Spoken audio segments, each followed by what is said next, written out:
Vincent, I have a confession to make. Hey, what is it? So after we logged off of the Google Doc, I started watching episode 8 immediately. It was after we were making out all of our notes.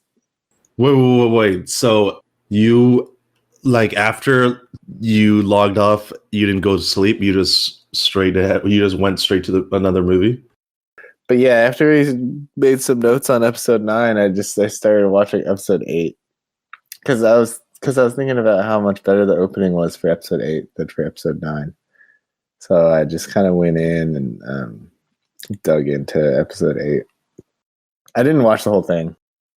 I basically had to control myself, or else I would have been up till 3 a.m. and then would have been way too tired for this recording. So I had to limit my episode 8 watch. I had to be an adult. Mm-hmm.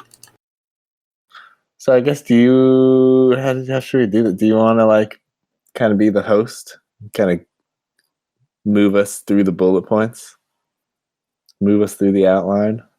Sure. I have the outline open here. So all right. We're just gonna talk. Take us away. So we're gonna review Rise of Skywalker that we just watched yesterday. So this is really fresh in our minds. Let's just start with the opening crawl. Yeah, I looked up the opening crawls because remember how I thought they used 4 or 5 all caps words in the opening call of 9. Oh right, yeah. They basically used all caps basically every time they mentioned a character name or an organization. It just felt more than usual. So I went back and looked at episode 4 and 9. Do you feel like they used the same amount for all the names? Do you think they've been consistent, or do you think it was different? I feel like it was consistent, but I feel like it ties into the next point where it says, where we're measuring the paragraph counts. So I'm thinking the older episodes probably had more use of caps because it was just longer. Well, you'd be surprised. For episode 4, it only had one idea that was in all caps, or one thing. What do you think that? Wow, really? I'm gonna say. So are you giving me a clue where you're saying it's a thing? Yeah, it's a thing. It is a proper noun. What's a proper noun? I don't know. I thought it was maybe it was Death Star. Yep, you are correct. It was Death Star. That was the only thing in all caps, and it still had Princess Leia and other names, but those were not in all caps. Oh, that's weird. Why they did that? Episode 8, there were 2. Episode 8. Oh God. And were they 2 characters? Identities, or two entities. 2 entities. That's weird. 2 entities. Oh no. Episode 8. See, that movie, I hated it so much I can't even remember what's going on. Was it Star Killer Base in one of them? Because they were Star fleeing. Killer Base is 7, right? Yeah. But then they were leaving Star Killer Base. Nope. It was just straight up First Order and Resistance. Those are just the 2 things that were in all caps. Let's see.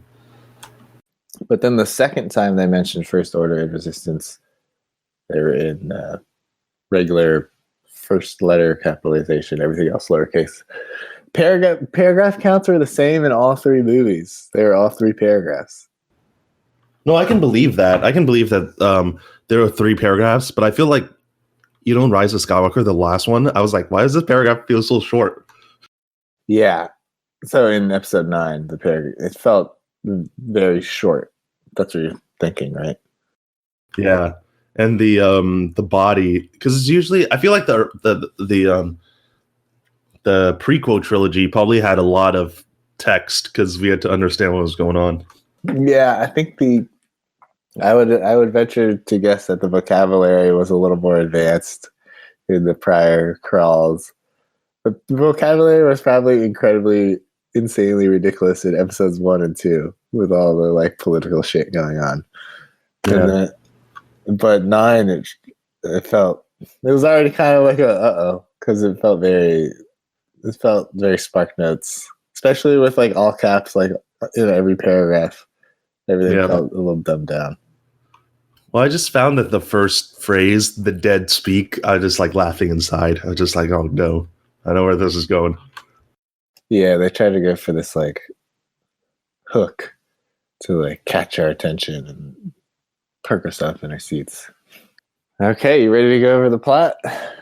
So in the opening scene, you see Kylo Ren fight a bunch of like people, and then he finds the Wayfinder, or the triangular shaped Wayfinder that takes him to Exegol, and then he ends up meeting Palpatine. So yeah, he's just mowing through guys. That thing from the trailer where he like all that stuff, they just empty the clip, just kills like a bajillion people, and then he finds Palpatine. So yeah, you're thinking of saying? Well, my first thoughts were like this entire montage of him like killing the dudes, then going to Exegol and talking to Palpatine and seeing the fleet. It just went super fast because it was just like, I'm like, okay, where is this planet?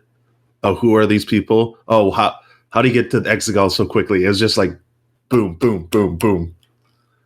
Yeah, he's in this forest, and you don't even know where that forest is. It's a cool forest. That'd be a cool place to just kind of be. And I don't know. Going off the trailers, like even though I read the leaks beforehand and I saw the trailers, I thought I didn't know that would be the first fight. Him just fighting those weird people in the forest. I was like, okay, this must be this probably is an important scene. But then it was just like, had no meaning at all. Yeah, it had like 5 seconds, but it has the look of, yeah, like a final battle or something very epic. Super dramatic. Yeah. And so that kind of what you're saying, it went way too fast. And it motivated me to watch episode 8 or part of episode 8 last night. And then I ended up having this like diary of what I went through because I always loved the opening of episode 8 and I just didn't quite exactly remember it. But this like really crappy montage that went way too short kind of made me want to rewatch the opening of 8. So I'm gonna kind of walk you through this, but do you kind of remember what happens? Was it where Luke Skywalker throws the lightsaber away and it's Rey? Or is it? No. I kind of forgot. So here's what happened. I turned my laptop all the way off. I was like, yeah, I'm done with my notes. And then I started watching episode 8. And it was so fun and so good. It made me turn my laptop back on and start taking notes about the opening. So it starts with like a prank call, which is pretty funny. Oh my god. Yeah, just that alone, it already kind of gives Poe something way more interesting to do than anything he did in all of episode 9. He like prank calls General Hux. And General Hux also, his character pops off the screen way more than what he gets to do in episode 9. He prank calls Hux. He falls for it. Hux has this little like crying baby face. There's just so many more facial expressions. Like later on, he strains and is so angry. His face is like purple, and there's like blood going down his mouth. There's like this general in like a red cockpit that's always yelling and screaming, and even the crew members are all screaming for the resistance, and the crew members are screaming for the First Order. There's just so much more life. Like the line readings are so much more exaggerated and fun, which kind of just reminds me of the line readings of the original trilogy. And then there's BB-8. BB-8 does like more in this opening scene than he does in all of episode 9 as well. BB-8 just has like nothing to do in episode 9. Oh yeah. In 8, he's like in the cockpit making fixes. He gets shot. He's making all this noise. And then there's also there's a little intra-resistance conflict with Leia and Poe, and Poe wants to like continue the mission. Like they already completed the mission, but then he wants to go further and try to bomb the fleet. And he like breaks chain of command. And then like him breaking chain of command is kind of like his character arc for the whole movie. And what I liked about 8 is that every character had a character arc, and every character had a duality between their like rational side and their emotional side. And then the whole movie had like a consistent duality between the rational and the emotional sides of people. And that was like, I can see that. Like the entire arc of the movie. And then every character has their own internal battle with that. And so there's already like character arcs being introduced. There's already like intra-faction resistance, intra-faction conflicts being introduced. It's just like on a higher level, like emotionally. And then after like then I turned my laptop off after taking like a few notes, but then I watched more, and then maybe turn my laptop back on again, just because of all the like there's all this weird kind of like homoerotic line readings. Like Hux kind of has like a eroticism every time he speaks. Same with all the people in the other ship with the red cockpit. Everybody just kind of has like a weird sensuality every time they say a line. It just sounds much more interesting how everybody speaks. And then there's all these no-name pilots, but they have like really, really, really deep moments in this mission where people are kind of like you kind of settle down with them when they're like about to put their life on the line. There's that Asian woman who like has to bomb the ship, but she falls.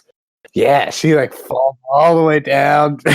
She falls all the way down to the bottom, and then she has to like kick and keep kicking the shaft so her remote control can come down to release the bombs. And then when she releases the bombs, before she does that, she like grabs her like cultural moon necklace thing and closes her eyes and basically like kamikazes the thing. It was like, man, I don't like, we don't even know who this is, but she already has way more of like we get to share so much more of a intimate moment and connect with her so much more than anyone in 9. And then you have Finn. He's in some weird cryogenic chamber thing, and then he falls out and there's water squirting out of his suit, and he's just wandering around lost, not knowing what the hell's going on. And then Poe comes, like, hey, Finn, you all right? You're right. And there's just like the care and connection between the two of them. You really get a feeling for their relationship because of this like weird outlandish situation way better than you get a sense of their relationship in 9. And Finn is like half conscious, and the one thing he asks is like, well, Poe thinks he's going to have a lot of questions, and then the one thing he asks is like, hey, where's Rey? And then it kind of reminds you like how much he's in love with Rey. Because in 9, I just like totally forgot that he was in love with Rey.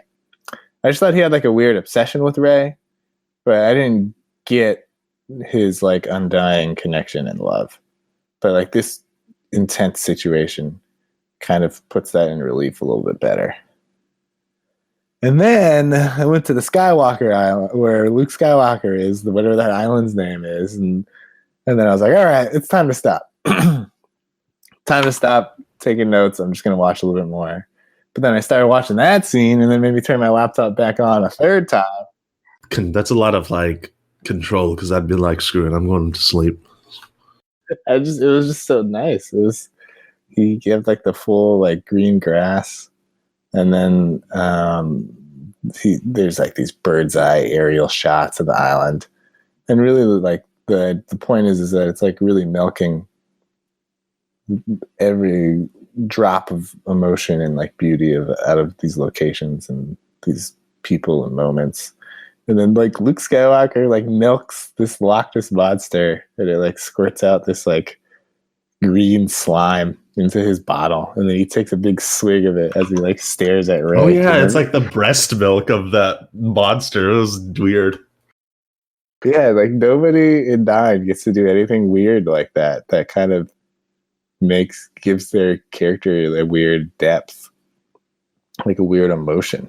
And then he like pole vaults across the island, and Rey's just following him and watching him do all kinds of stuff. He's like stabs this huge fish with a long pole, and yeah, it just really made me appreciate, because it just gave them a lot more weird stuff to do that gives their character a little bit more oddity and a little bit more depth. I agree in terms of like they kind of took a little bit more time in like shooting the scenes in the beginning compared to episode 9, because episode 9 was just like the first like 45 minutes of the film was just like every like 30 seconds there's jump to a new like plot point or whatever, and it was just super jarring. Yeah, maybe you don't like what this island scene does to Luke and the canon and his character, but it just is like, all right, like I'm ready. It gives you time to like grasp what the hell's going on with this guy, and you're just ready to learn more. It just like it really teases you. 8, 9 doesn't really tease you with anything. Everything just like moves without considering whether or not you're invested in the situation at all. Because it just happens, and you're just like, okay, I'm just gonna move on along with the story, and you're not really caring like what really happens.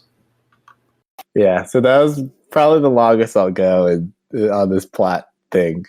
It's just like the idea of montage versus like 2 really, really nice scenes. 9 had this quick montage. It doesn't really pull you in. 8 had these 2 really nice scenes with, it was funny, it was sexual, it was weird. There was a prank call. Like, I've never seen a prank call in a Star Wars movie, but it totally worked. And it gave all the characters more shading than 9 gave them. All right, that's it. Okay, so then let's see what's next in this. Okay, so then the gang basically, I guess the next plot point is the Resistance hear that Palpatine is back, and they need to find a way to like get to him and destroy him. But I'm not super sure how. Did it say how they heard Palpatine? Yeah, there's a spy.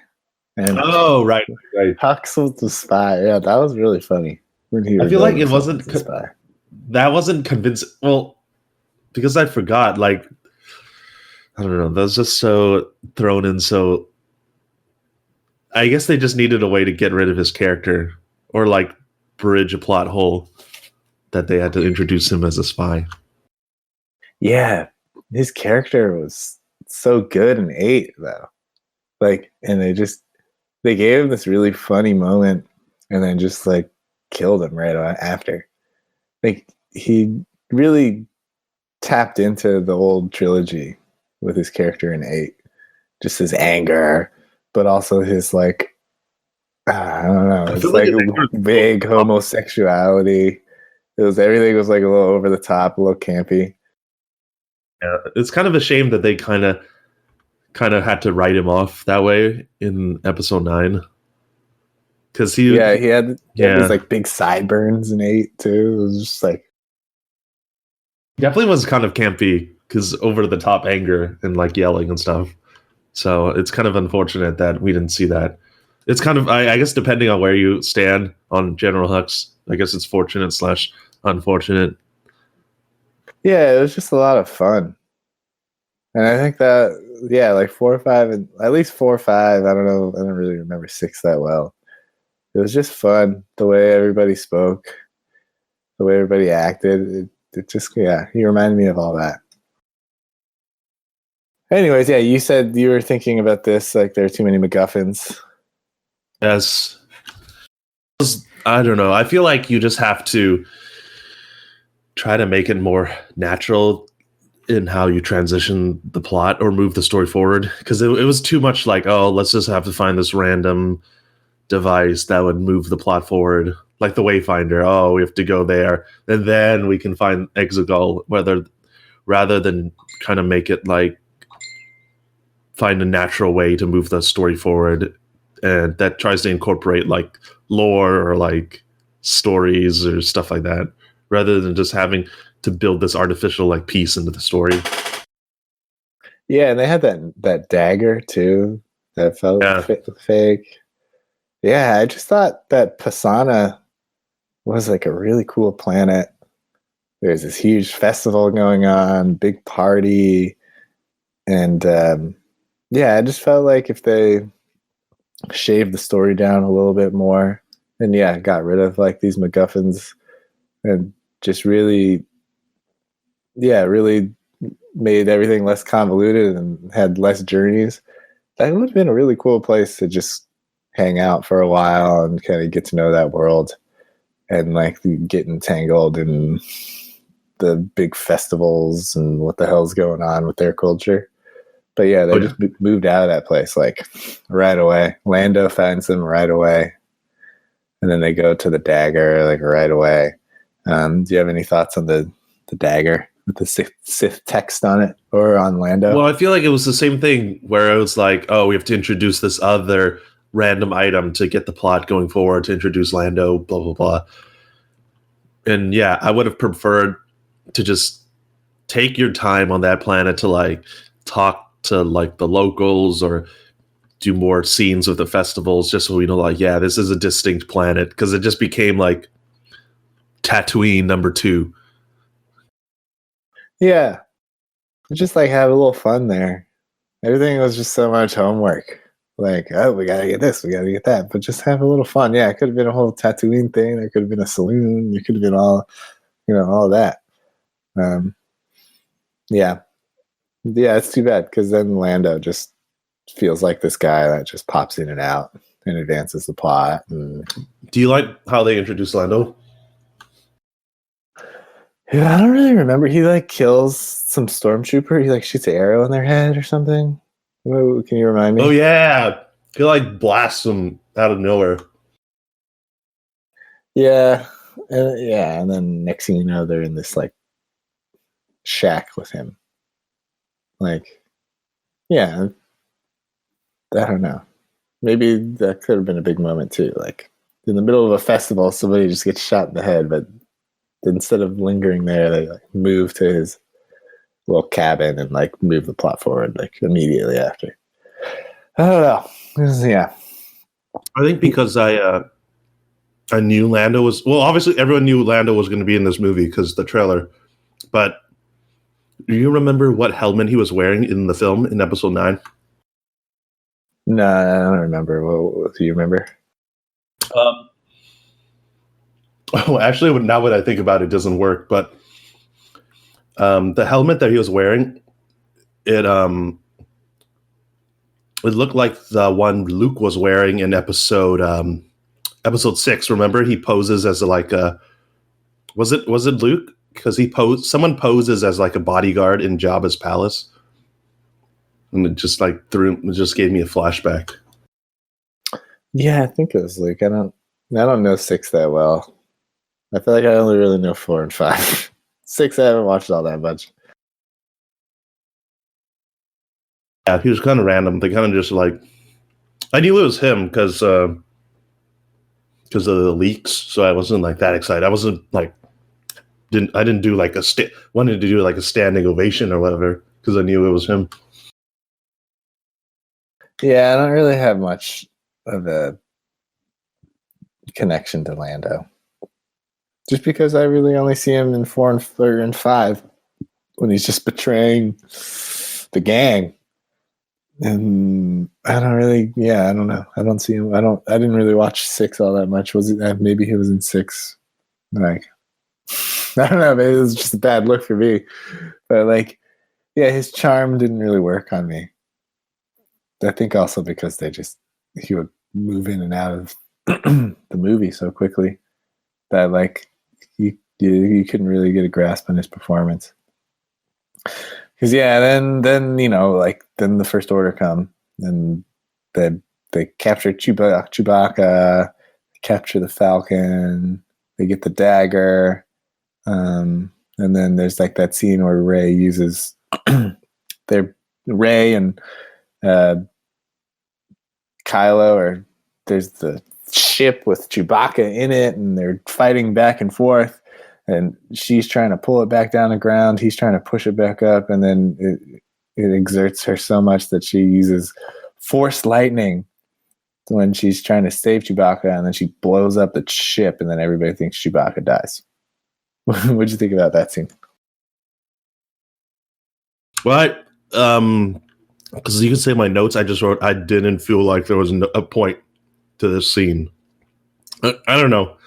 I feel like it was just like they had to do some action in the beginning of the film, and they're like, okay, this is the part where we do it. So just felt like your typical like low stakes action sequence. Especially because like it seemed like narratively with the scene, it seemed pretty clear that Chewbacca was in that ship. And then it seemed pretty clear that he's the wrong ship. Yeah, there was like, so no, dumb. Just kidding. He wasn't in that one. Even though it was like all 4 or 5 people like pretty much saw him go in that one, and they like targeted that one. And it's like, well, what's the point if they're like saying, oh, just kidding, he's in another ship, then why even have that dialogue or like scenes where you think he's in the, like, it's just, I don't know, is that supposed to build tension or something? Yeah, but they didn't really explore that. Like, they kind of shied away from it.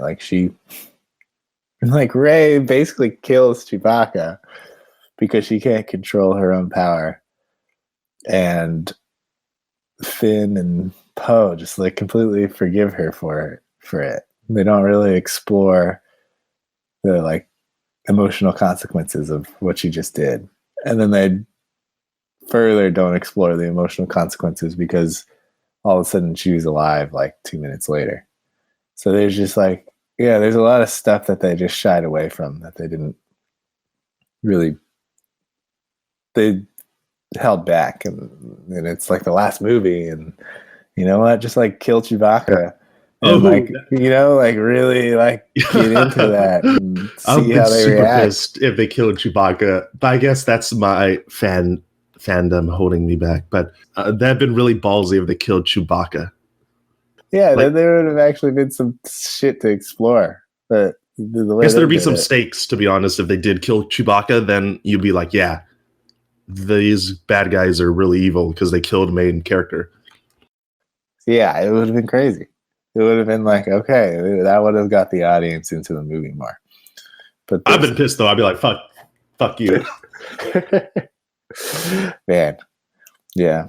My only thought about this was that they're just like, could any Jedi from 4, 5, or 6 possibly like force pull or force push an entire ship? Was that really a thing back then? Like maybe like they're able to lift like the X-wing out of the swamp, but like a ship that's already has its like propulsion going and shit, like to be able to like stop it mid takeoff, like this new generation. And I think it's just like the arc of our society. Everything has to be like bigger, faster, stronger. It'd be like Texas, quicker, and it can't be understated. Like 4, 5, 6. Like if you look at just like the lightsaber fight in episode 5, it was just very classic. Not really any flash, or I mean, obviously the technology was holding them back to create like jaw-dropping moves and stuff, but it had so much emotional weight to the lightsaber fight. You didn't need all that flash. You're just like, all right, it's Vader and Luke. Their feet are going to be on the ground like the whole time, And Vader, like Vader pretty much has two hands on his lightsaber at all times. And like just chops away in a really slow, boring way, but it's like completely compelling. But now, like with with the younger kids, they have to have them like lifting ships and doing triple backflips and all this shit without like the emotional weight. I think that's my part of my like bigger critique of this sequel trilogy. Like when you in your notes you wrote that the new generation is buff. It's just pretty much kind of how I see the sequel trilogy. Everything's got to be, the stakes are raised, but in like a dumb way, because people are just like stronger than the previous trilogy's characters. The bad guys are even more strong. Like the technology is even more like destructive. So even though that you could say, I don't know, it just feels like a cheap way to raise the stakes because everyone's just stronger and better and faster, like you said. Yeah, when the real way to raise the stakes is like you were saying, like killing Chewbacca. That would have like totally raised the stakes, but they do it the cheap way. Yeah, and just to go back with the like episode 4, remember how Darth Vader fought Obi-Wan? Yeah. So, I mean, I granted that was the first lightsaber fight that we saw in Star Wars, but like there was an emotional weight in that you didn't need like lightning shooting it everywhere and like people doing crazy acrobatic flips. It was just like you can tell that there were stakes because Obi-Wan was an old dude and Darth Vader was like this human cyborg essentially. So and yeah, you thought that like Vader killed Luke's father, according to what Obi-Wan said. yeah, and Obi-Wan died supposedly. Yeah, he died like in the first third of the movie too.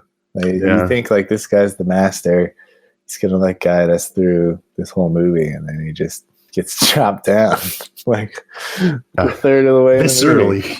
And then it just puts all the weight of the world on Luke, and then you're like, oh shit, this is the real deal. How are they gonna get out of it? Real deal. Yeah. Do you like my my next thought that I wrote down for Kajimi? Yeah, were you asleep before we move on? Did you? I was fully awake. I was fully cognizant throughout the entire film. I was peeking over. It looked like your eyes were a little glazed at this part. I thought you were asleep too for a part of the film. Yeah, there was for sure a lull where I was like in and out. But then after that, after I took that time to just kind of zone out for a while, then I perked back up. Yeah. I looked over to you when she used the force lightning, and you just had that same look. Like you didn't react to it at all. I'm speechless. Yeah. So yeah, Kajimi, you ought to bring us to Kajimi. Well, I didn't know it was I did. You know how like later on in the movie where they like blew up Kajimi or whatever with the Death Star number 3. Yeah. Well, I was like, oh, that's what it's called. It's called Kajimi.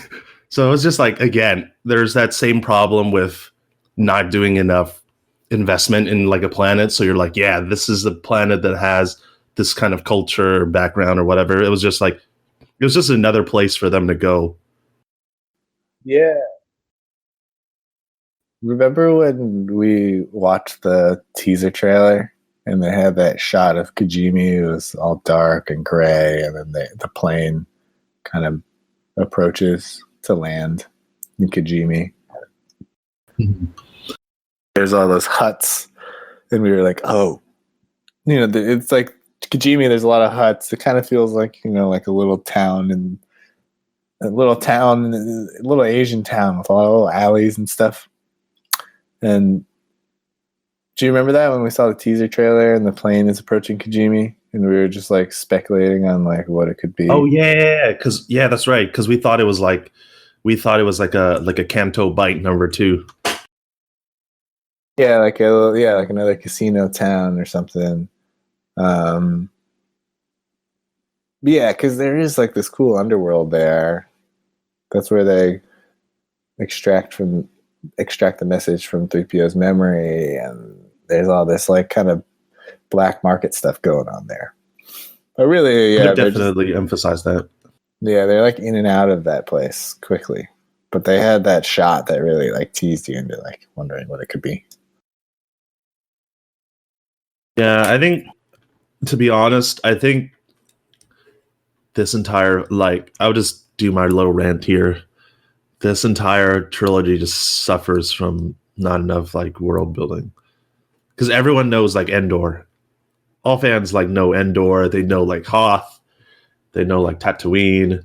Like those are iconic locations because the filmmakers took their time to like kind of to craft that planet. But for these new planets in the sequels, it's just like they're kind of just forgettable. They're either like clones of the older of like, you know, Endor, or in this case it's Endor again.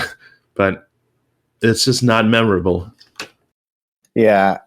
I also think this is when you would pee, which is maybe why you missed when they first said this is Kijimi. But still, like, Oh yeah, I definitely went to the bathroom during that I don't time. want to. Yeah, I don't want to like discredit your take on how they didn't introduce us to Kijimi well enough.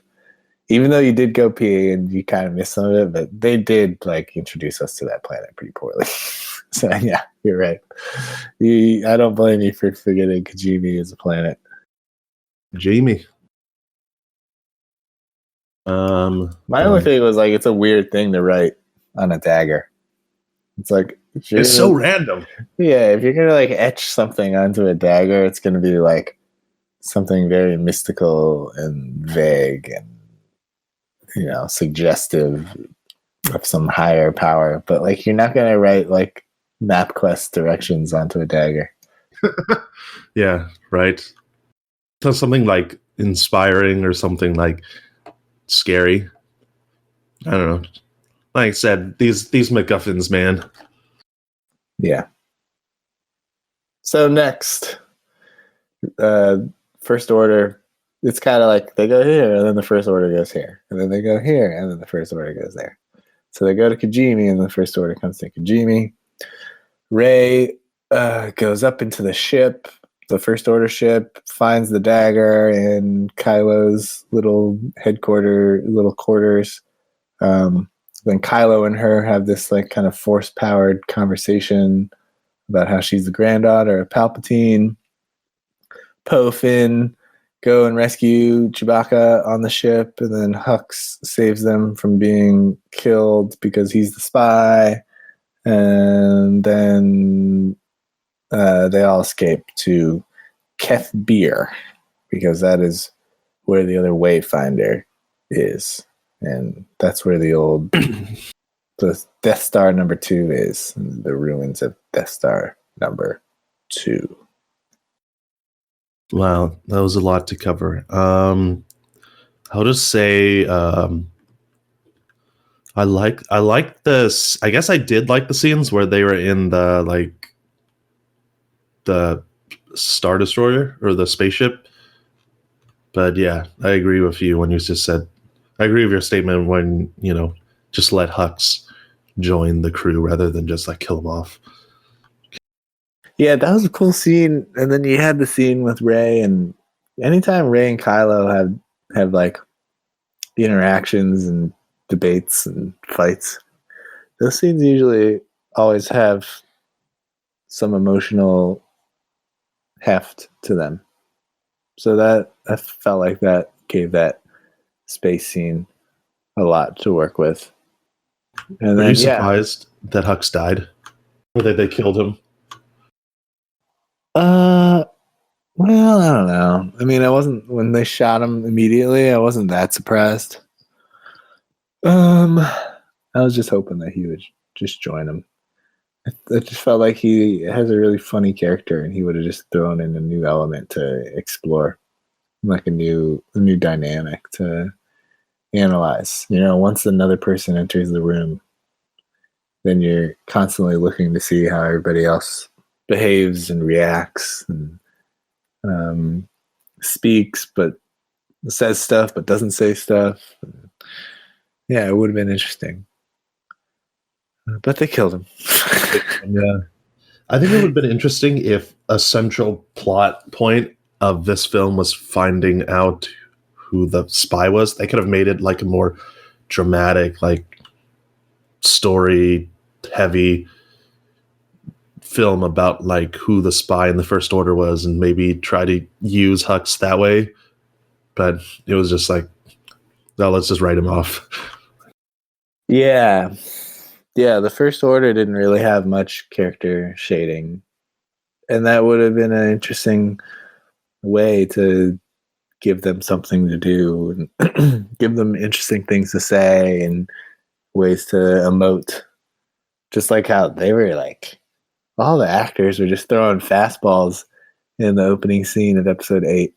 All the First Order people were just like yelling and screaming, and like that this like looking for a spy thing could have been like a cool procedural for the First Order officials to do some acting. Oh, what's next? Is Kef Bir the like Endor planet or whatever, or a moon or whatever? Yeah, that's like where the Death Star #2 is. Yeah, The big wave. What you think of that planet? Or that scene, that entire montage, I guess, of her going, on that planet and going to the Death Star #2. I thought that was really cool. Riding through those waves, finding the Wayfinder, and then every time, like I said, every time Kylo and Rey are in a scene together, it just has like, it gets. This is probably when I kind of wasn't half asleep again. Maybe I wasn't half asleep when. I think what woke me up is probably Hux being like, "I'm the spy," and then I got a little burst of energy, and then their lightsaber fight was very cool. It was a good scene because they both have baggage and they both have a connection, and they're both fighting. And there's the Poe and Janna. That's when Poe meets Janna, another stormtrooper defector. And they just rushed that big time. That was when they were like sitting on a like across from each other, right? And they were like talking. Yeah, they were like fixing the ship, and then she says something, and then he like goes, "Ooh!" And Oh like, yeah, pops up. That was the one where they're like, "Yeah, why do you believe in it?" Or like they're talking about the Force. Yeah, but yeah, that was brutal, man. I like totally agree with you. Yeah, I hate when people go like, "Do you believe in the Force?" Because especially when it's like when they say that to somebody who's been like traveling around the galaxy with a Jedi this whole time. Like, yeah, I believe in the Force. I saw somebody like heal somebody's wound, shoot lightning bolts out of their hand, and like throw a ship like 100 yards away. Like, of course I believe in the Force. I've been with Rey this whole time. Yeah, what you think of the set piece, the Death Star set piece, and the whole lightsaber battle? Yeah, I really liked it. I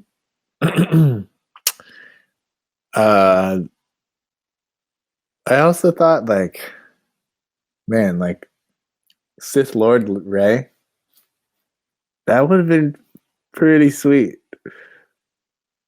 That was like, she was like, there was something to that. Like seeing her with the double lightsaber and the black hood.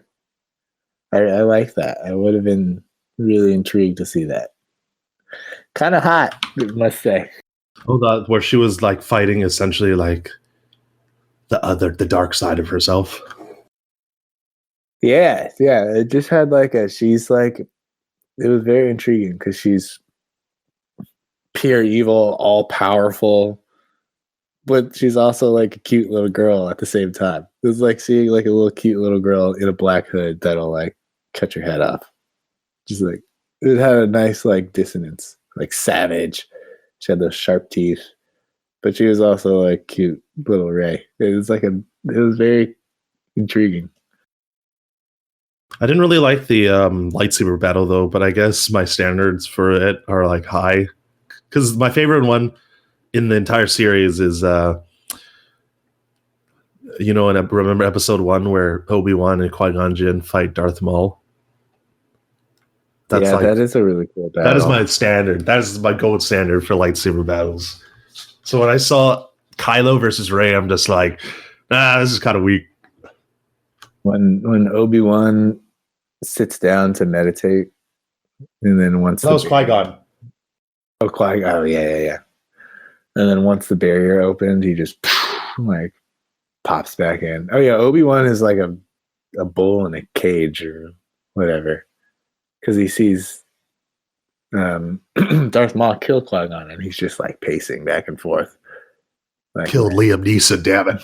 yeah. That is a sick fight.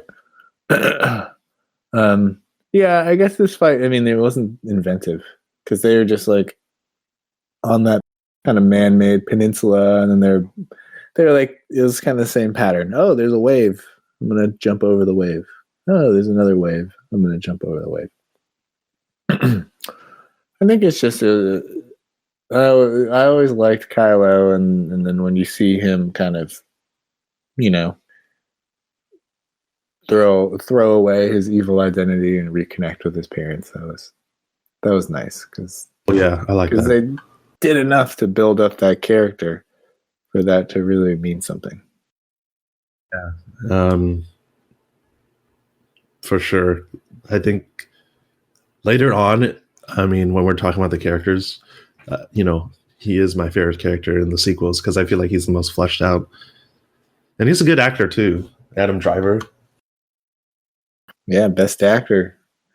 Marriage Story. But Netflix. Is that new? Yeah, it's very good. Yeah, it's really good. I'm glad that he's getting, the attention that he deserves.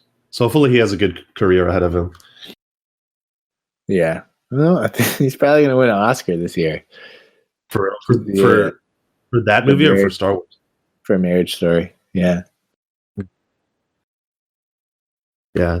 And I like how they kind of, maybe that was a theme for this entire film, but he kind of has to confront his past, aka Han Solo, his dad. So I like that scene. That was like one of the few scenes that I actually liked. Him like essentially giving up the Kylo Ren identity and becoming Ben Solo. Yeah. You just didn't really like Leia's death, though, huh? I think it was too like. I felt like it was emotional because, like, obviously we all like Carrie Fisher and like Leia, but like the way she died was just like weird because she was just like walking around and suddenly she just laid down and died. Yeah, I was thinking about that, and then I was thinking like, why not just start the movie with her death? But I guess it wouldn't have given Kylo the arc that we wanted. Oh my god, that would have been good. Like starting it off with her death. Because you wouldn't have to like fit her, like you wouldn't need to like try to like shoehorn Leia into like the movie. Yeah, maybe because then starting with her death just kind of gives everybody a little bit of a turmoil, like a little bit of character arc, and then it gives Kylo already some kind of, it plants like seeds of doubt, and then maybe that could have been a jumping off point. I don't know, but yeah, I like seeing Harrison Ford. I always like seeing Harrison Ford. I mean, just with the pace of the movie, it felt jarring to see Harrison Ford, but like, I don't know, I'll take it. What do you think about the whole shtick about C-3PO losing his memory and then actually gaining it back? Yeah, it was like, well, they kind of set it up like it was a big deal because before they wipe his memory, they make C-3PO has a lot of lines. Like in the beginning of the movie, he's making all these snarky comments and jokes, and he always feels unappreciated. And then they're supposed to they're kind of setting it up so that when they do wipe his memory, it's supposed to be like an emotional scene, but it doesn't register as that. It kind of just becomes a comedic scene because you laugh about that little weird like munchkin thing that wiped his memory, and then you don't like if you think about it, it's a pretty big deal that they're wiping C-3PO's memory. It would be more emotional, but I was just like, oh, this is just the comedy.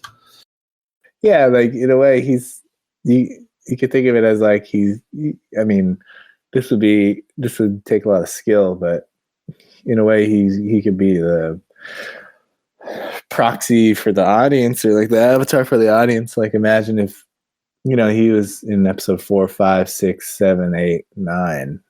You're basically wiping out 40 years of film history. But as they said in episode 7, 9, kill. What was it?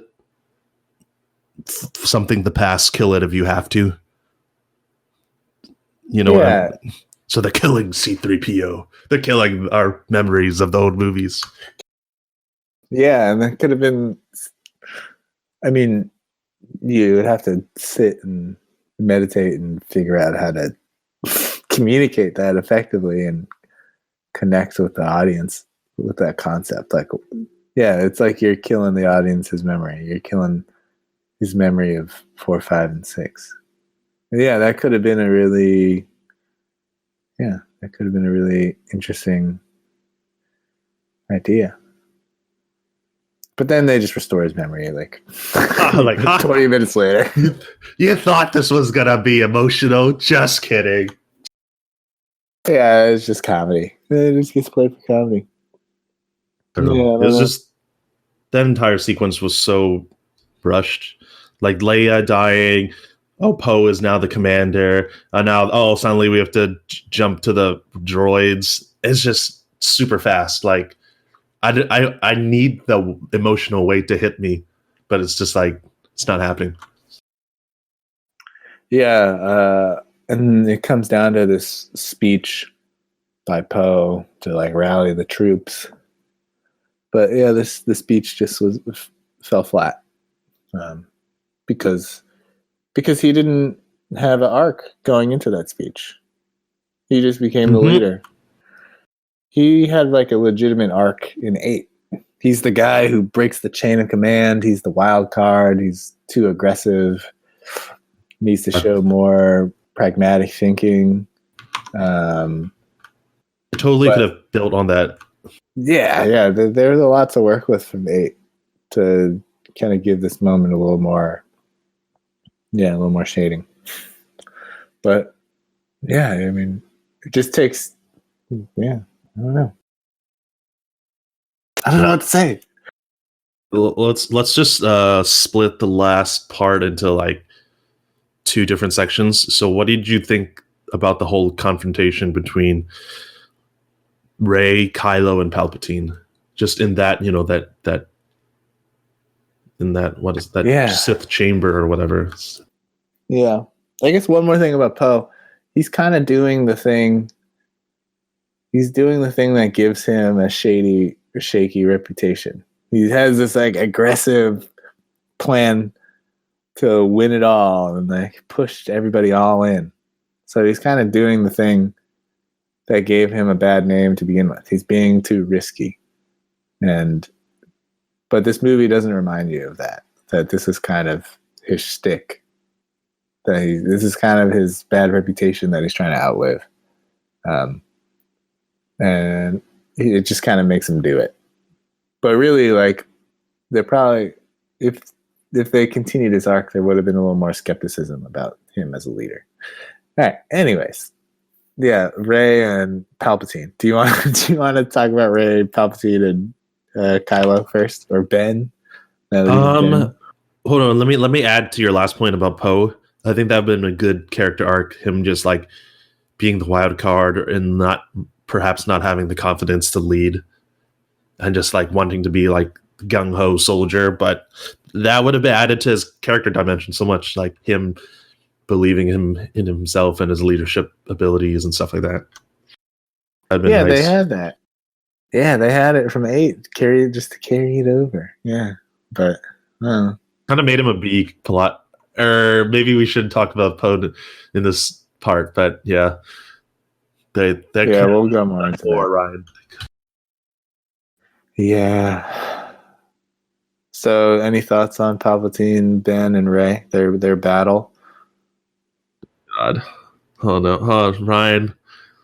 This is the part where I want to kill myself and cry many tears. All right, I'm gonna clear out for you. Just go for it. Let it all out. Let it. I just blow off some steam. So I guess the whole point. Number one, they brought back Palpatine. Is this where I talk about this? Yeah. So yeah, go for it. Yeah. I don't know. The whole point. I guess it took us this long to talk about it, but yeah. I don't know. I don't know where to start because it's like you kind of. I guess it is a fault of this movie.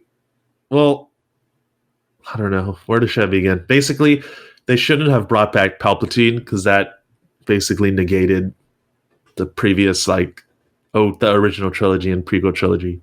Because those two trilogies were all about, like, the rise and fall and the redemption of Anakin and also, like, Luke Skywalker.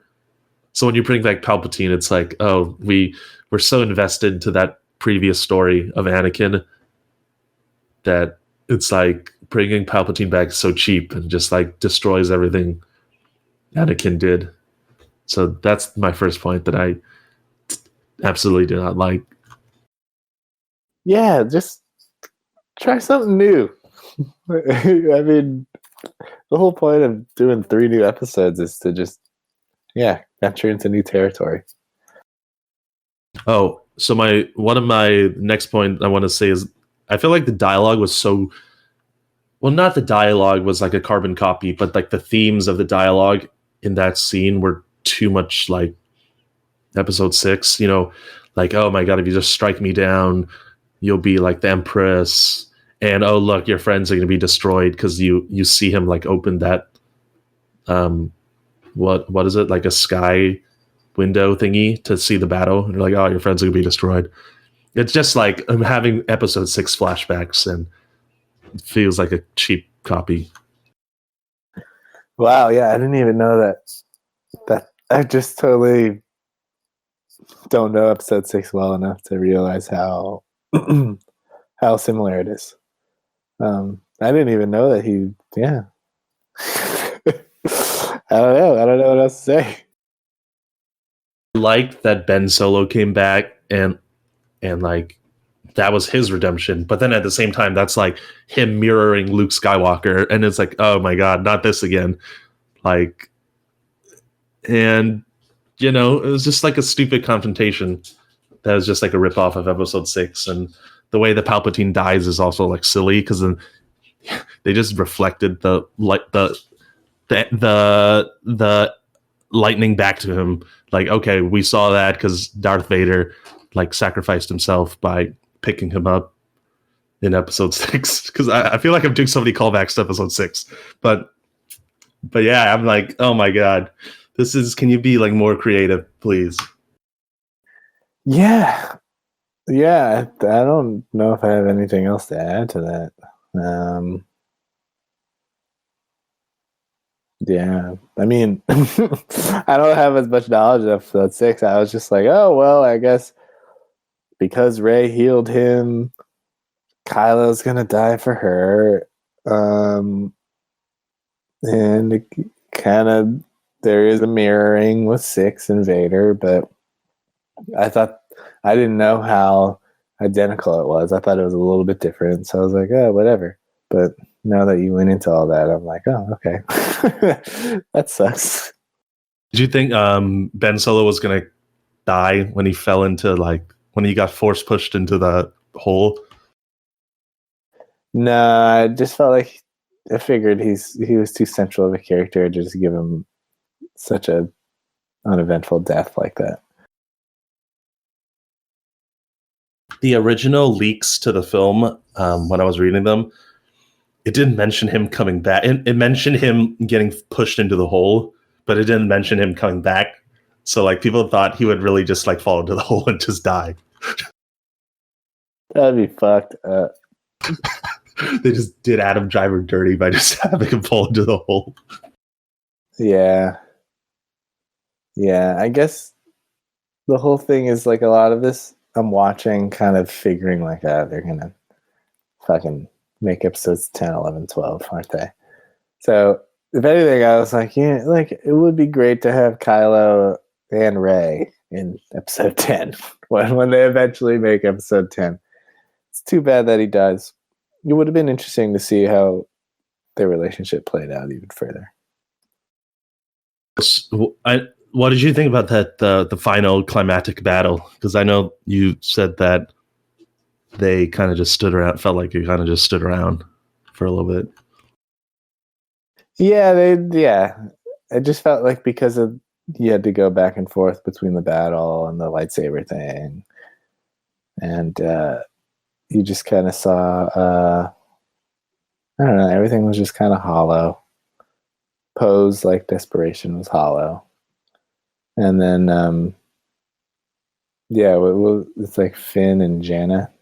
They kind of felt like they were standing by the cannon the whole time, just kind of waiting around, waiting for it to like rotate 180 degrees before they shot the cockpit. It just felt, I don't know, there wasn't really much stake up there. You know they would have come back, because then remember that one line, they're like, Lando's gonna go to the core and like bring back help or whatever. And in the trailers, you saw all those ships come out of nowhere. So you're like, okay, but like they're gonna come and save them. Yeah, I guess that's kind of a callback too, because once again, the Millennium Falcon comes in at the last moment to save the day, just like in 4. And then they just didn't really have much a thematic arc to work with, or emotional arc.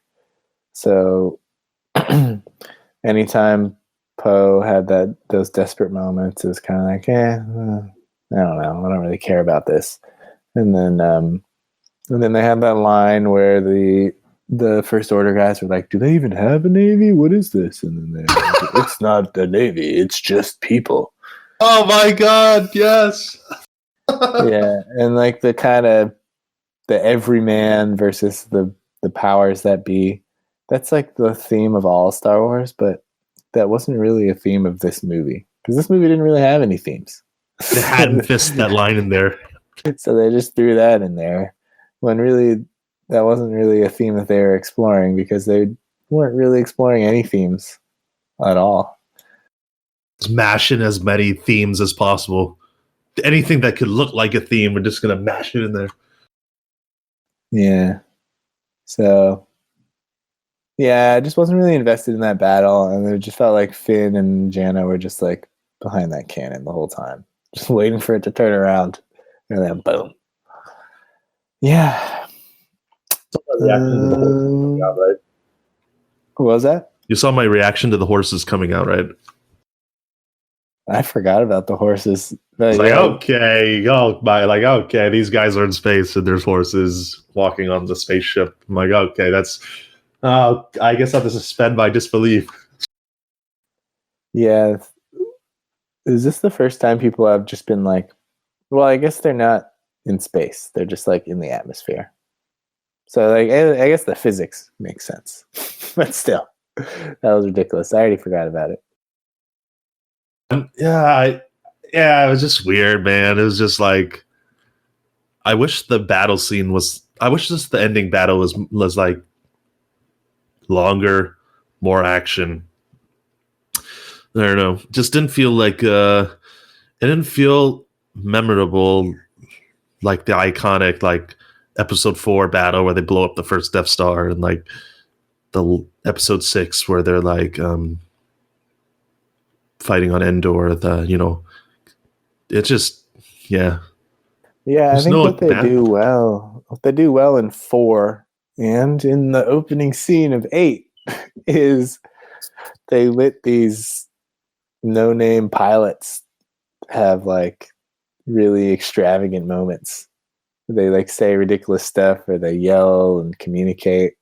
And then when they blow up, they go, "Wah!" You know, they have all these like dramatic deaths, and they have like in 8, they threw in an arc with that woman, the bomber, that has this like very human suicide moment. They have all these little moments.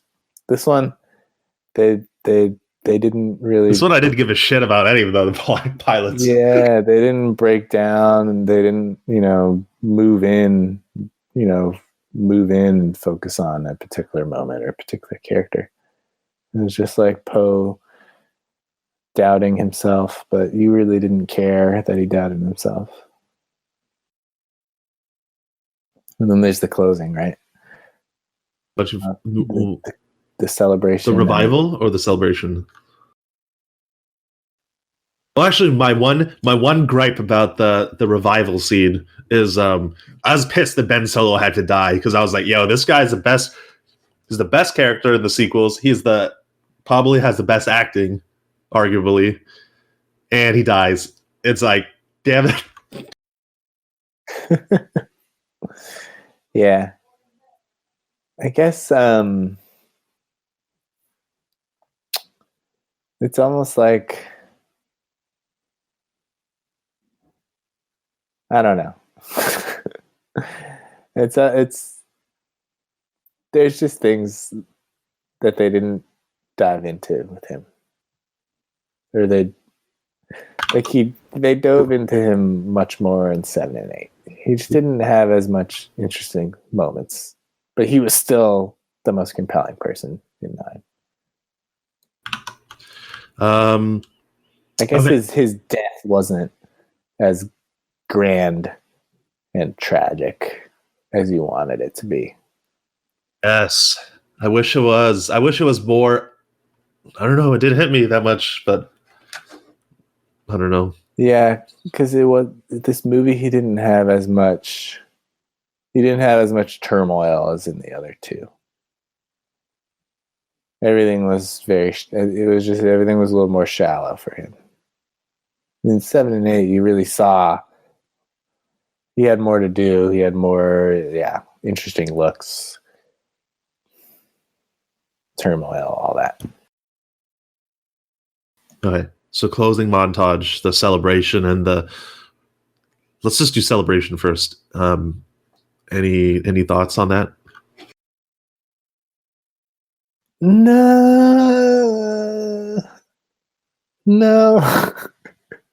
I guess it's just every time people were like bonding, it was like, I don't really care about any of this. Well, wait. I think you like cut off in like everything you just said. Can you say it again? I said, no, I don't really have anything, because every time people embraced and like hugged and kissed or whatever, it was like you didn't really care about any of these people. Did you catch the woman kissing the other woman? Yeah, but that didn't really matter either. It's not like we knew who we didn't even know who they were. So it's like, whatever. And then even if they actually had like a B plot or a C plot with like 2 homosexual people, that just would have felt forced too. Because it's not like it was like something that started in 7 and then culminated in 9. Yeah, they had to throw in some social commentary in there. Yeah, but they just like shied away from it. It was just in the background, anyways. Yeah, like, who cares? Yeah, it just was. There wasn't anything. There wasn't anything to make me feel excited for anybody in that whole celebration. Finn, Poe, the person in the mask. Oh my god, the person in the. Okay, we can talk about it later. Like, it just, there just wasn't.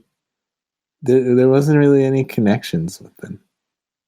It's like they're expecting us to watch 7, and I mean, I'm sure many people do that, but like, that's not what a movie's supposed to be. When you're gonna go see a movie, it's got to be a singular movie. as opposed to like, hopefully you watch 7 and 8 so that those two movies like do all the emotional building so that we don't have to do it in 9. But it's like, no, you gotta 9 is its own movie. It's its own episode. Oh, I personally disagree, but that's what I'm Like you feel like, wait, yeah, wait, how do you disagree? I think like you can judge a movie on its individual merits. Like there's some like the technical stuff, how it's shot, the sound, the visuals and stuff like that, and like the story. I think, in my view, because it is a franchise that you have to keep in terms of like storytelling, there needs to be like an overarching. It can't be, let's just say, it can't be Star Wars and like a trilogy, but no overarching plot. It can't be like a singular movie within a trilogy, because then why is it even a trilogy? So I think there needs to be some kind of glue sticking everything together. And Yeah. I think we both agree with that. Like there has to be glue between all 3 movies for sure. But I think my thing is you can't just rely on all the backstory of 7 and 8 to give you investment in 9. You can't just rely on previous arcs. Episode 9 has to pull its own weight for sure. Yeah, and it didn't. It just kind of figured like, oh, you probably care about all these people already from 7 and 8. And then it just like had them do stuff. But it didn't give them any, it didn't give them any heft, any emotional heft at all in 9. So it kind of, you need the glue, but then each movie needs to stand alone on its own merits at the same time too. It also needs to be a piece in itself.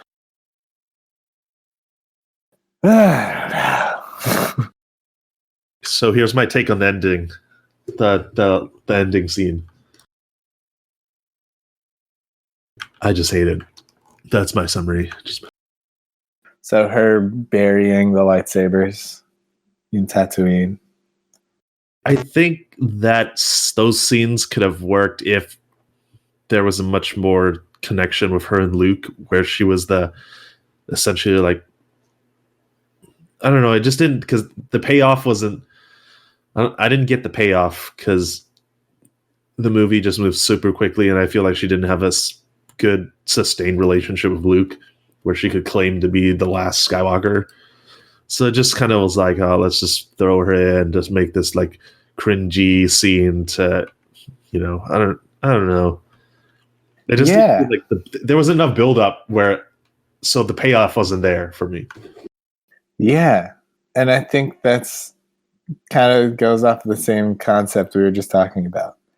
That 9 has to pull its own weight. If you want her to call herself a Skywalker, you can't just rely on the fact that we saw episode 8 like a couple of years ago to remember all the moments that she had with Luke. Like because her and Luke like really do have a deep relationship, but you need to reinforce that in 9, and you didn't really reinforce that in 9 at all. I don't think she should have. I think the original idea of her just being from nobody would have been more powerful.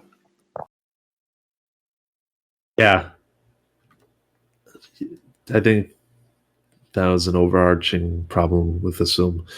Just having to bring back Palpatine and trying to shoehorn Rey. I don't know if that was the intention because obviously J.J. Abrams didn't direct The Last Jedi. I don't know if that was in his plan, but it just felt like they had to like, oh shit, we have to explain her lineage and just say, and then just had to connect it to Palpatine because he was just conveniently in the film. Yeah. Yeah, there's just a lot that they take for granted. Uh, yeah, you can't. There's just not enough to call her a Skywalker. I mean, there was enough. There was maybe enough to call her a Skywalker from 8, but you can't just expect it to just all carry over into 9. I don't know. I can see how it could work in 8 if they just framed it not like if they just framed her as like a disciple, like I'm the student of Skywalker. And then maybe it would have worked, but I feel like for this one, it's like they were trying to claim like she was the direct descendant or like the direct like the protege or whatever, and it just didn't work for me. Yeah, they kind of handcuffed themselves because the way it would have worked is if Carrie Fisher was alive and had some like real scenes with Rey that made them feel like a mother and a daughter. But like they already knew that they weren't going to have Carrie Fisher to begin with. So yeah, you just got to work with what you have. But they tried to force it in. Yeah. I think if Carrie Fisher was alive for this movie, there could have been a convincing way to make us feel like she's a Skywalker. But they knew she wasn't. So I don't know. I mean, yeah. Her death probably did shoehorn the. I mean, constrain everything. Because I feel like if they just, like what you said, have her die in the beginning, then they would have more. They didn't need to like force her into the movie, and perhaps that could have gave them more freedom to work with. Yeah, and then we wouldn't have had the ending you don't like. Well, so that's Star Wars Episode 9. Do you have any overall thoughts to close out the recap? Are we still going to go into characters, or are we just going to end here? Yeah, we can go into characters. But it's interesting. I like how you said if I see that you feel like it is a standalone with no connection to the previous films. I don't know if this part belongs in the plot section or like the characters, but if remember that scene where you thought Rey was dead, and then all those voices of previous Jedi basically compel her to wake up. Yeah, I just hated that so much because it made it seem like she was the ultimate like culmination, and she was the heir of the legacy of the Jedi. And to me, it just like you didn't earn. First of all, I'm already tired of like the Anakin storyline where he's the chosen one. That was kind of problematic because it was kind of deterministic, but I don't like how they had to do it again with Rey. Like, you're the legacy of all the Jedi. You're basically the chosen one again. And yeah, there's no build up in 7 and 8 where you're like, you earned that reputation or earned that legacy. So it just felt super cheap, and like they had to force essentially. They had to basically put all these positive qualities into her without really earning it, I guess, in general. Yeah, they just kind of I guess we could just go into characters now. They just kind of explained it away, like, oh, you're a Palpatine. That's why you're so powerful. Yeah. Yep. But yeah, there isn't like a singular moment where you're like, oh, this is when she figures, when it all clicks. This is when she goes from good to great to like all time. They don't have that moment. Yep. I mean, Anakin himself needed 6 movies to really flesh out that character, and really build him up as being like the guy who redeemed himself. But they tried to do that in like 3 movies for this, and it just didn't work out. Yeah, and he had some stuff in 3 where you're like, wow, this guy is a badass. He has so much potential. And then it makes it all the more tragic when he turns at the end of 3. Because he has the moment where he kills Count Dooku and saves Obi-Wan's life. And he has the moments where like you see him like, wow, this guy's really matured into something. Yeah, and you can see how basically, well, actually, let me backtrack. I'll say that you can see that in Luke Skywalker, like he really earned him being the Jedi Master that he was, because he started off from like humble beginnings. There was the hero's journey. Is that what they call it in like writing? The hero's journey, like humble beginnings, then small, like then he had to work his way up to being a Jedi under Yoda, and then finally he faces the Emperor and like converts his father back to the good side. Yeah, it's just hard because I think the it all started with like Rey in episode 7 somehow just going toe to toe with Kylo, and then after that they were like, oh shit, like we gave her way too much power in episode 7, and they were just kind of stuck like from the get go. Yeah, and that makes introducing a villain more problematic because then there'd be no stakes, and then you would have to introduce an even more like strong and evil villain to create some urgency in the story. But because she was already so strong, it's problematic for the writers. Yeah. Do you have any other thoughts on Rey? I feel like that covered a lot of what I had to say, like in the character section. Let me see. Yeah. Oh, and then you kind of had a good. I think we touched on it with Adam Driver. You loved him, or he was your favorite, but we didn't have enough of a character arc for him in 9. Yeah, we hit on that too. Like, yeah, his death doesn't feel heavy because it relies on the work of 7 and 8. Yeah, his death didn't feel heavy, and the fact that he's Rey kind of overshadowed him in terms of, because they were I guess because she's a main character as well, it kind of like overshadowed his character development, or the how much he plays into the plot. So maybe perhaps that's why there wasn't as big of an emotional impact of him dying. Yeah, I think that the route to go is just cut out all the fat, all the filler, and with 9, just really, really dive into their relationship. I think that would have been. Oh, I agree. Totally would have been better. Yeah, because really, if you didn't reintroduce Palpatine, he's the ultimate trump card, I guess. Like if it comes down to him and Rey and their relationship and whose vision of the future wins out, then it just then if he flips to the Resistance, then it's over, basically. Yeah. And I think that could have been, it could have almost, instead of it being like an action adventure, it could have been like a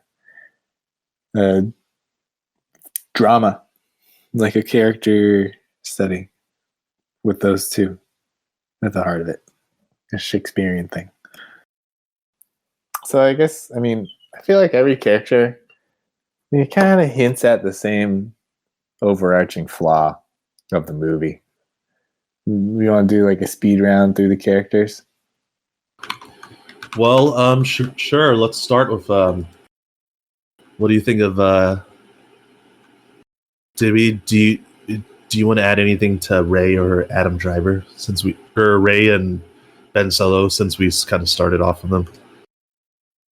Not really. I feel like we kind of covered Adam. I think since we've been talking about him throughout the whole story, I think we kind of covered it. I don't know. And the ending was already our character study of Rey. Okay, how about let's do, what do you think of Finn and Poe Dameron?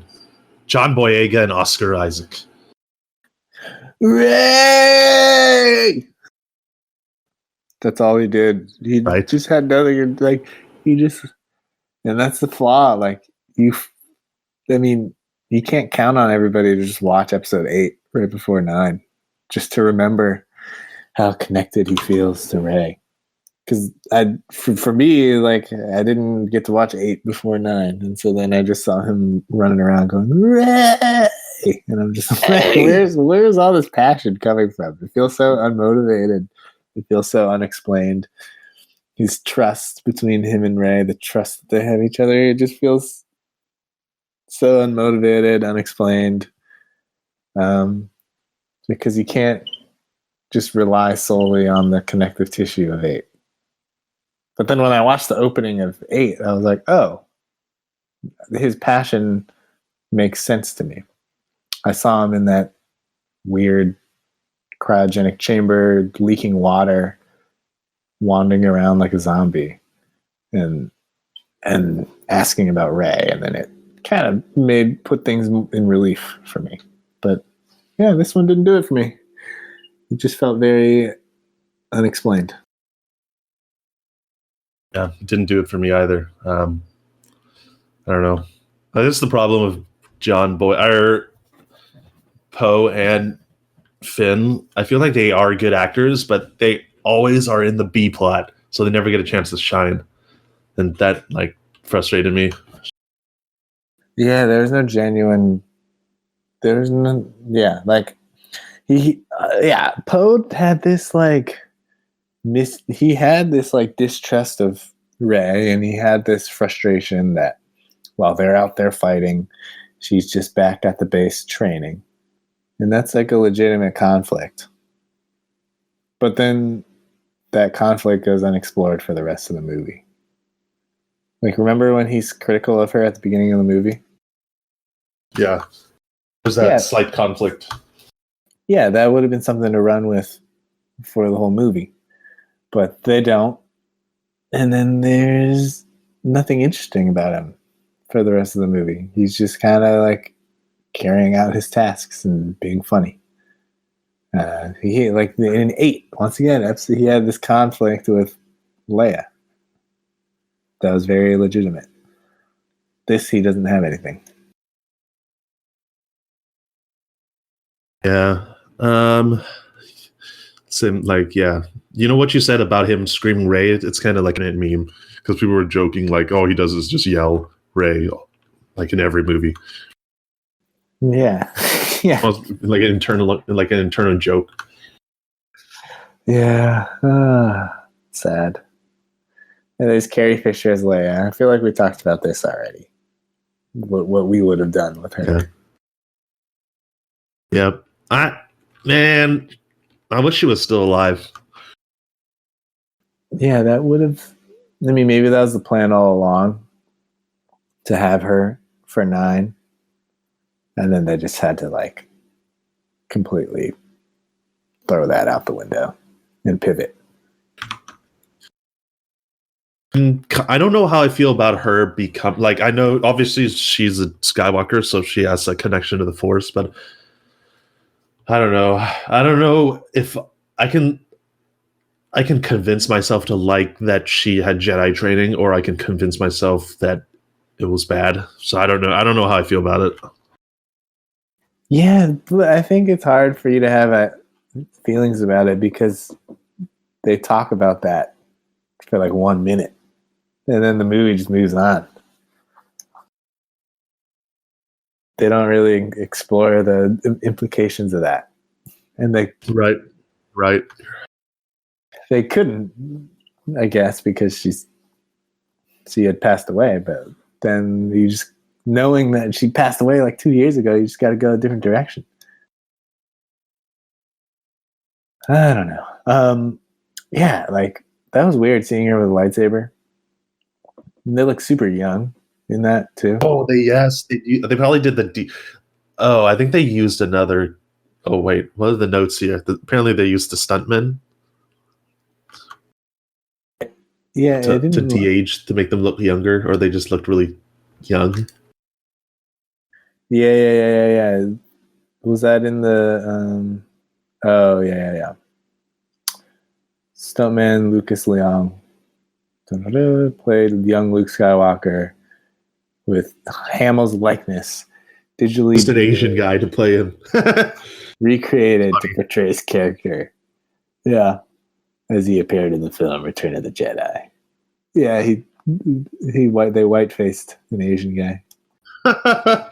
Oh man. Yeah, that just is that's a whole story, really. That could be like a spin-off movie or like a TV series. Jedi Leia. Leia. She's dead. Yeah, but just like Another. like get like some actress that kind of looks like her, and then just kind of what are the possibilities of this? C-3PO. Oh wait, we forgot about creepy Uncle Luke. Oh yeah, I just found that really funny. He's lifting It's weird. his X-wing from the water, and he's like, yeah.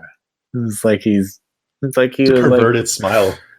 yeah, it's like he was like perched in a tree looking into like a little girl's room. Like, yeah. It was really very Oh my strange. god. Especially because he's a hologram in that scene too. Well, actually, allow me to go off on another rant. Go for it. I hate the fact that as a dead person, as a like a ghost, you can manipulate shit in the physical world. Because I think that's logic breaking in Star Wars. Yeah, and Ray could have lifted that ship out of the water. He didn't have to do it. Exactly. Like, why did he have like? Ray's obviously strong enough. Yeah, obviously, and it just breaks the story because like Obi-Wan Kenobi could have just fucking force move the Death Star into a moon and caused it to explode or something.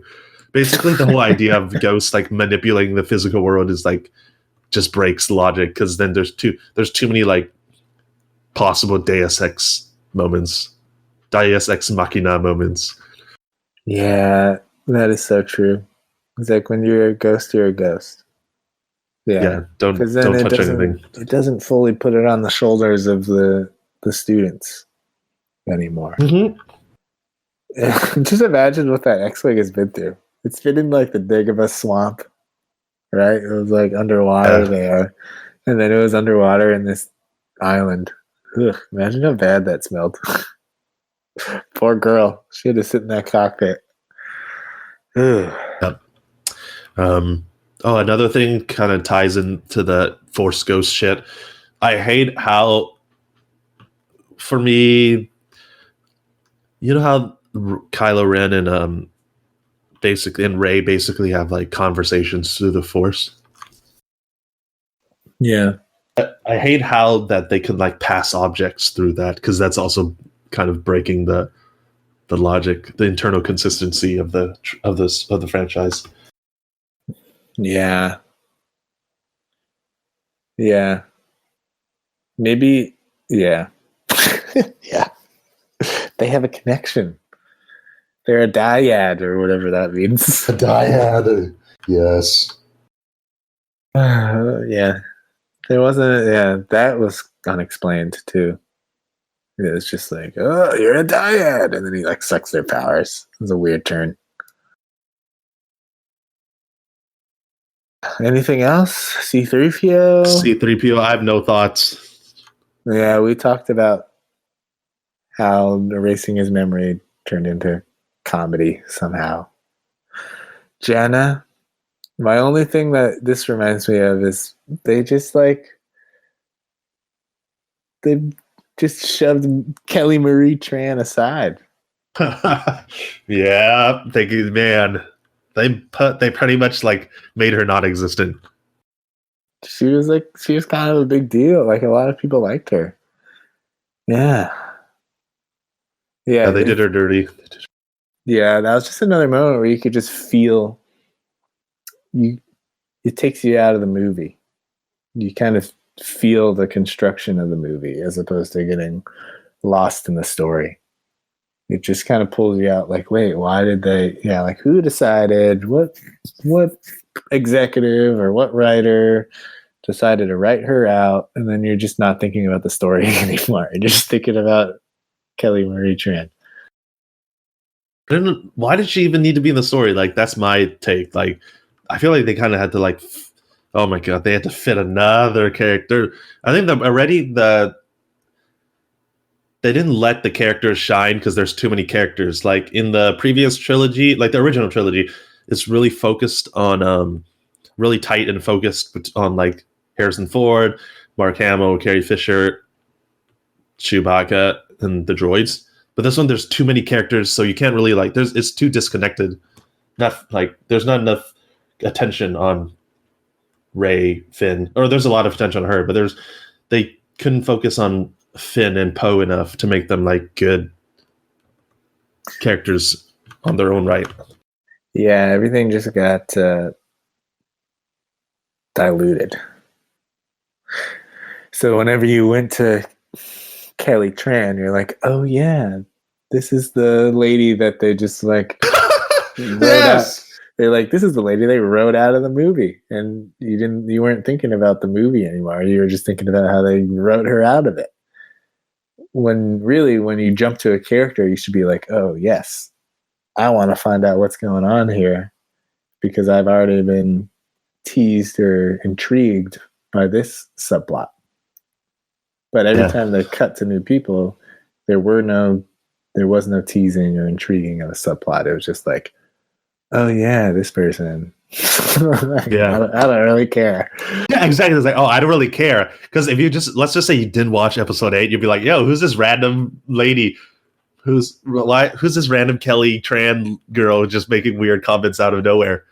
Because she definitely just became like relegated to like a side, not even a side character, a side character.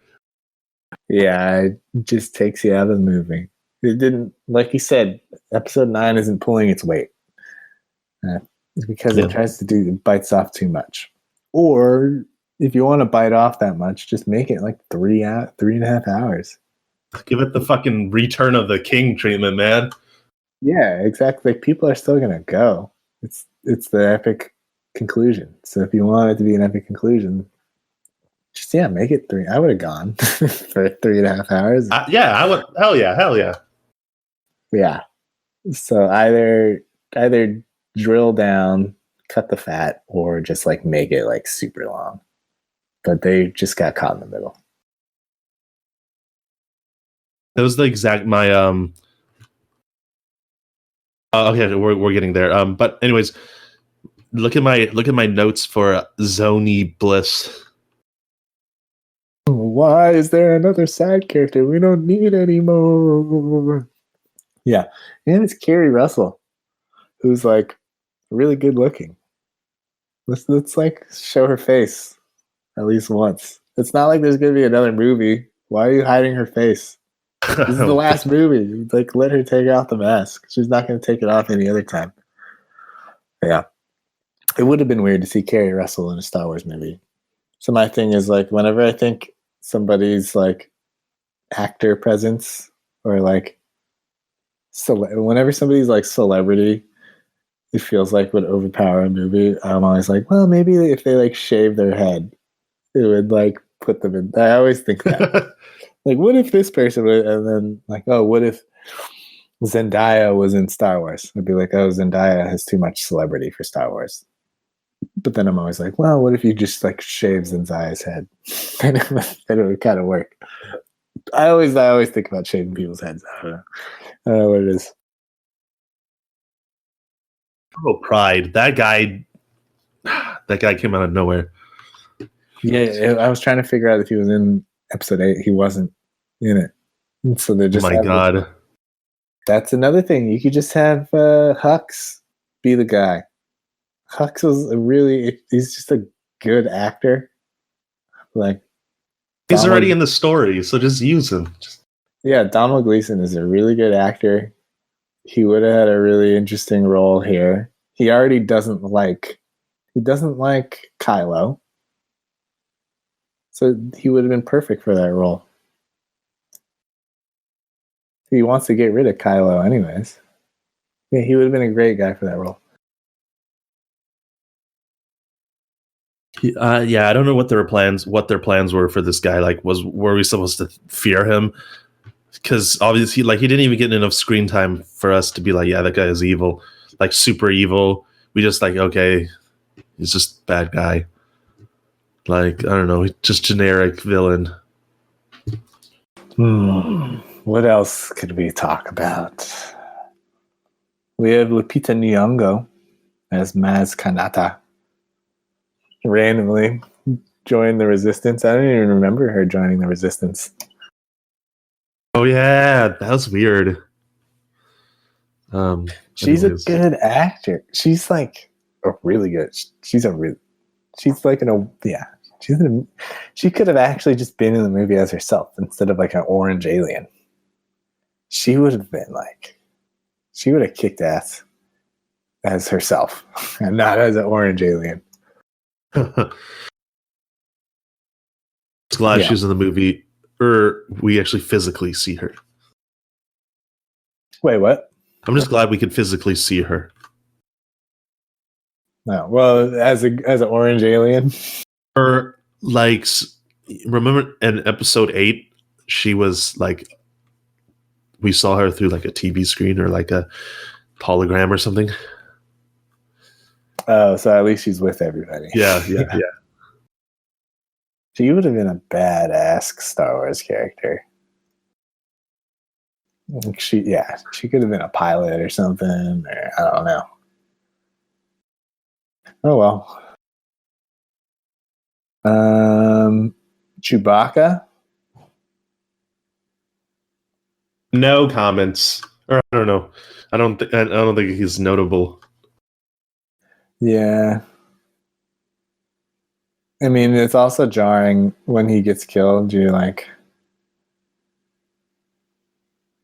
does like Poe and Finn like get really, really sad, and then all of a sudden they're really, really not sad, and it's you're kind of like, how much of a connection do they have with Chewie? Like, I don't know, because in 7 he was still with Han.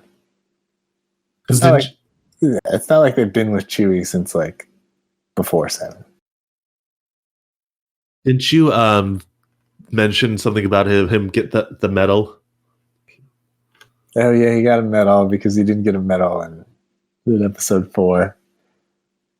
That was pretty funny. That's like that's a fan service thing, right? Yeah, for sure. And they smiled at each other. The Maz Kanata smiled at each other like it's kind of dorky. Well, who smiled at each other? Maz Kanata or something like that. Oh, is that the person who gave him the medal?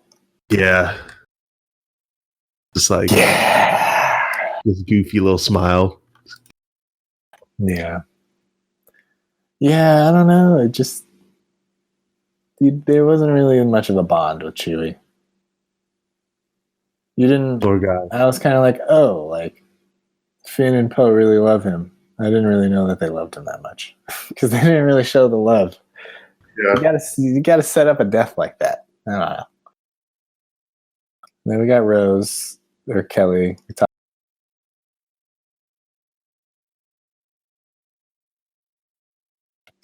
Yeah, I don't know. I'll just say she's just too much of a side character to be notable. We've got Palpatine. Any other thoughts on Palpatine? Because I already had my spiel on him coming back, just negating everything that Anakin did. I mean, the guy's a good actor, but it's like the whole point of it. But just his character being in the story is just like, oh my god. Yeah, I think that's the thing. They're so afraid of the fans being upset. They try to just call back to 4, 5, and 6 way too much because they're afraid of fan reaction. And then it hurts the movie. And like, they probably overcorrected. Yeah, they just, that's not what you're, yeah. Yeah. I mean, even like the thing is, even George Lucas was quoted saying he really hated episode 7 because it was so similar to 4, and he just For real, he wants. said that. Yeah, there's an interview out there where he was like, I hated 7 because it was so similar to 4, and I want the creators to just expand and just like do their thing and do something new. So I don't even think he would have been mad if they just like kind of broke canon, but just like continued the spirit of fantasy.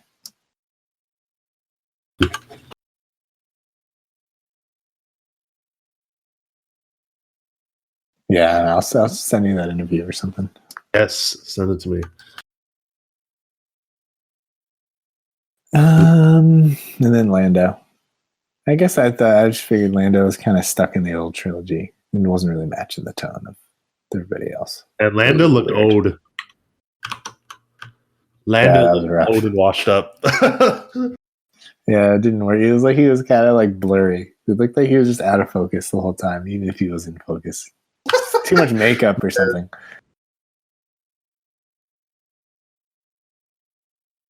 Yeah, I guess that's. One sec, let me try to find that article. Do you want to give any closing thoughts? What do you have here about the overall craft?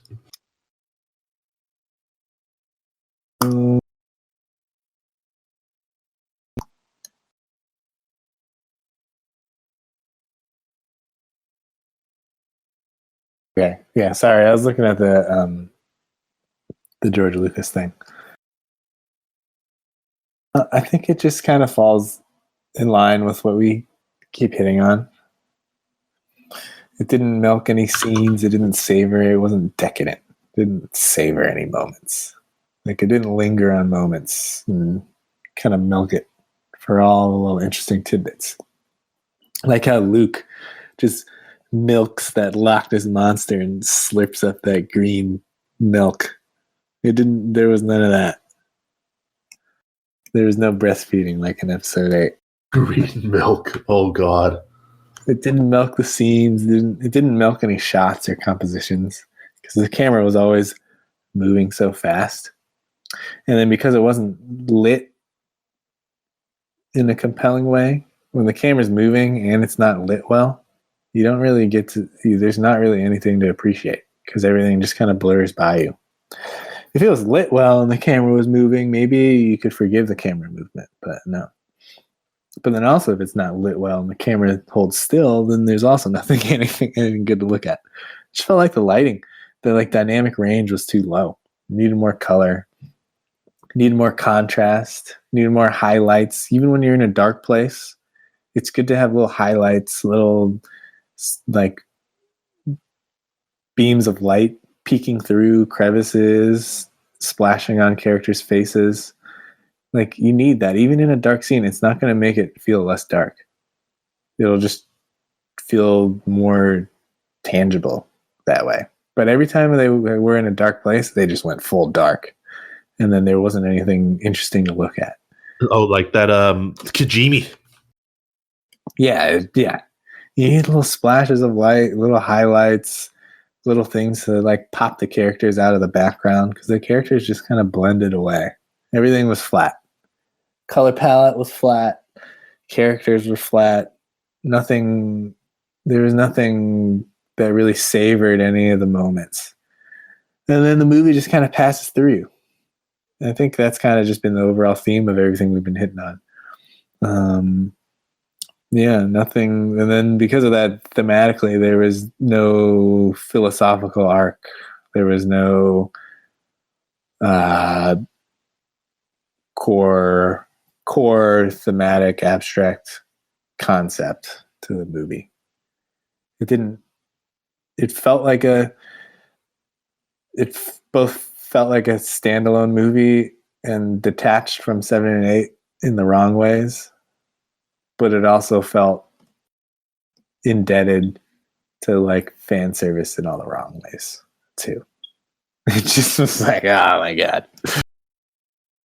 Felt like they got scared of the backlash of Last Jedi, and they're like, "Crap, we have to do more fan service in Episode 9 to correct." But then they did it way too much. Yeah, and the fans just, if there's a hardcore fan that hated 8, just watch 8. Just watch it. Like, the characters pop. I really could care less about like the canon and all that, but the characters are just so compelling. They pop, they have moments, they have like real authentic, compelling conflicts, internal torture, whatever, exaggerated acting, faces. Yeah. Watch 8, Vincent. Just rewatch it. I'll re-up my Disney Plus account for you to watch 8. So what do you think is like the thematic backbone of the movie? Is there one? I'm not super sure, but I can definitely tell they were going for that, like, that internal struggle kind of theme where, I said Rilo. Oh my god, Kylo and Rey were like talking to each other through the Force, and that was kind of their internal conflict where Kylo wanted Rey to join him to become like evil, and Rey was fighting that, but also Kylo like struggling with his identity of being like Ben Solo instead of Kylo Ren. So I would say maybe if there is a theme, maybe internal conflict. Yeah, I guess it's like your name living up to par with your name or outliving your name. I guess that was the theme for Rey and Kylo. The name Palpatine, the name Skywalker, or the name Solo. But that's it. But none of the other. If you're gonna go with that, it's better if the other characters have a little bit of that too. Actually, didn't, which is a shame because you want to see that happen with, how we talked about Poe. You want to see that perhaps manifest itself in him coming to grips with his leadership abilities, or Finn leaving his past as like a stormtrooper. Something could have been done for them too. Yeah, that would have been interesting because they talk about how he was like a spice runner, Poe. Yo, spice runner? Yeah, and that is definitely seeds of doubt for the rest of the Resistance. Like, oh, we're gonna listen to a spice runner and a stormtrooper. They're gonna take command now. Like, yeah, sure. That could have been something to milk. Yeah. No. Maybe that is the theme. I don't know. But yeah. Outliving your past. Outliving your past, yeah. How about your overall craft or structure thoughts? Well, I tend to agree with you, where you just gotta milk the scenes, don't make it. I'm a fan of just having like a wide, steady camera that just captures everything. Just let that just shows the story happening instead of just like having a bunch of like really quickly shot scenes, just like one after another, like the opening. And yeah, just letting the actions and dialogue speak for themselves, because it kind of connects to each other. If you're going to have a dialogue driven story, then don't do so many like plot jumps, like from one scene to a scene. Just let the dialogue play out, like in Game of Thrones. I don't know how much you've seen of Game of Thrones, but it's really dialogue driven, but they let those scenes play out, so it works. So, but in this case, because it's everything jumps around too quickly, the dialogue, kind of like what you wrote in your notes, is just like feels hella cheap and hella flat. It's just like you're literally just like saying words that have no meaning. Yeah. Well, it's funny. I feel like we can end by going into the next movies we're watching. Like, you're gonna watch 1917 next, and that's really gonna linger on those scenes because it's all gonna look like it's one take. So you're gonna just be with those characters the whole time. So I feel like the moments and the tensions will just continue to ratchet up because you're not going to be able to leave their perspective for the whole movie. Yeah, for sure. I mean, the entire thing about making it look like it was just like 2 cuts or whatever. It's gonna be interesting to see. I'm gonna probably go see Uncut Gems next, and that's by the Safdie brothers, and they tend to cut very fast. So you're gonna see a movie with like no cuts. I'm gonna like Star Wars had a lot of cuts, and Uncut Gems is probably gonna have a lot of cuts. It's ironic that it's called Uncut Gems, but there's probably gonna be a lot of cuts. Right. But I think the difference is that the Safdies are really good at giving characters moments to little expose moments to give them depth or shading. So even though it's going to move fast, they're going to be able to fit in a lot of random weird things that humanize their characters. And that's gonna be interesting because I feel like that's hard to do when you're cutting too much. Yeah, like moving plot, but also giving your characters quirks and ticks and stuff. So yeah, going in opposite directions, Vincent. I'm also a big war movie fan, so hopefully there'll be some good like scenes, like fighting scenes and stuff like that. Yeah. Do you have a closing statement? Well, I don't know how I would fit this score wise. I feel like maybe it's better than The Last Jedi for me in terms of rating, but I'm struggling to give it a number. Rewatch Last Jedi. yeah. I don't know. I'm struggling to give it a number, Ryan. This is the one thing I would say is all this movie made me want to do is just watch other movies besides this one. That's how I'll end. How are you gonna end? What rating would you give this? Like out of a 10, and how you would rank it in the out of the 9 movies? I can't really rank it with the 9 because I just like completely stay away from 1 and 2. Oh, okay, wait. How about just an overall score, like out of 10? Like a 4, 3 or 4 out of 10. Ooh, okay, wow, that's lower than I would rate this movie. Yeah, what would you give it? I was really tempted to give it like a 6. That doesn't sound very high, but well, give me. You can close by giving me 2 things that you liked. Since we haven't talked things about I liked about this movie. Yeah, we'll just do 2 things. Fuck, I'm struggling. I'm struggling to give you something I like about the film. I'm usually very critical of everything. I'll say I like. Let me see. I don't know. That's kind of hard. I like the scene where Kylo Ren confronts Harrison Ford. That's I don't know. Something about that scene really got me, like, because he basically fights himself and reestablishes himself as a Solo rather than an evil person, and that was fun. That I like that.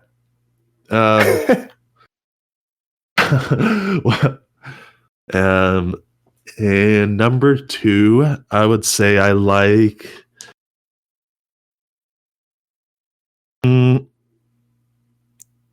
I don't know if this considers a like, but I think they were getting somewhere with that battle scene in the end, which could have been done a lot better, but I felt like it had potential. Yeah. I liked the Kylo getting stabbed scene, and I liked seeing Sith Rey. Yeah. Great. Was it pleasant on the eyes? Pleasant on the eyes. Very Yes. enticing. All right. I have to head out. That was a Right. solid 2.5 hour epic pod. That was like as long as the movie. That was epic. Oh, Good marathon. job. Hey. Oh, yes. It's been an honor. Pleasure is all mine. This journey with you. All right. Have a good Sunday. Go Niners.